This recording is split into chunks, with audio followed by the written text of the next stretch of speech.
Hey guys, and welcome to Simply Handmade. My name is Kell, and in today's video I'm going to show you guys how to make two different neon signs. I absolutely love the way it came out, guys. I couldn't be happier. One is a little bit basic and the other one I jazzed it up by integrating it into a picture, which I haven't seen before. So hopefully you guys like it, and if you do, don't forget to hit that like button and also subscribe while you're here, and let's get into the tutorial. I'm going to start out with a basic non-curvy straight line sign. First, I took an acrylic sheet and removed the plastic on one side only. I then took some spray paint and sprayed the acrylic sheet with Rust-Oleum's white semi-gloss paint. I printed out a banner and taped it onto the acrylic sheet. I then added some entrance and exit holes to the sign that I circled here, which helps me know where to drill. I then grabbed some L wire, which is what makes the neon sign, and removed this cap at the end. Removing the cap will help push the wire through the holes. I started by placing the wire from the back to the front and pulled the cord all the way through and taped the back in place. I fed the wire through the exit and entrance holes until I saw the word begin to take some shape. I made sure to pull the wire nice and tight so the lines were crisp.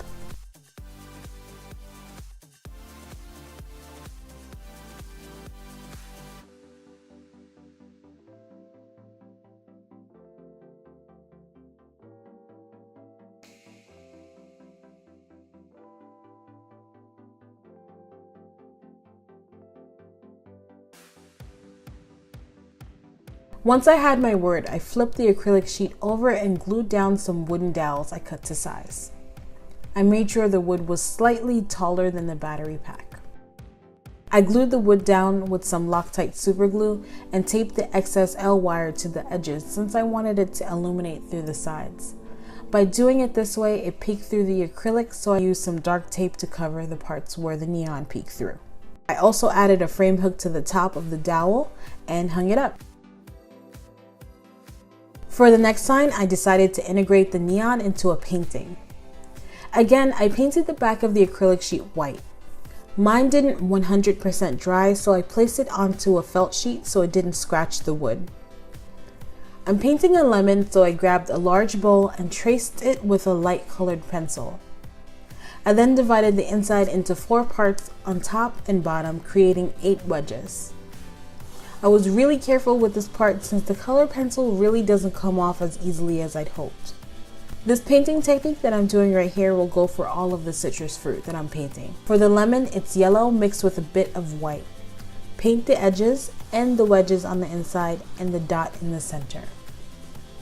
I then grabbed some white paint and painted in the negative space, then grabbed a darker color like a tan to paint the outer edges of the lemon. I then added some orange to the yellow to give the wedges a bit of depth and went over it again with some yellow and white to give it some highlights. I kept building and painting until I was happy with how it looked. Next, I created a duplicate of my drawing on a piece of paper and figured out where my entrance and exit points would be and added those points to the painting with a Sharpie. I drilled all of the Sharpie dots and began feeding the L wire through like I did for the last sign.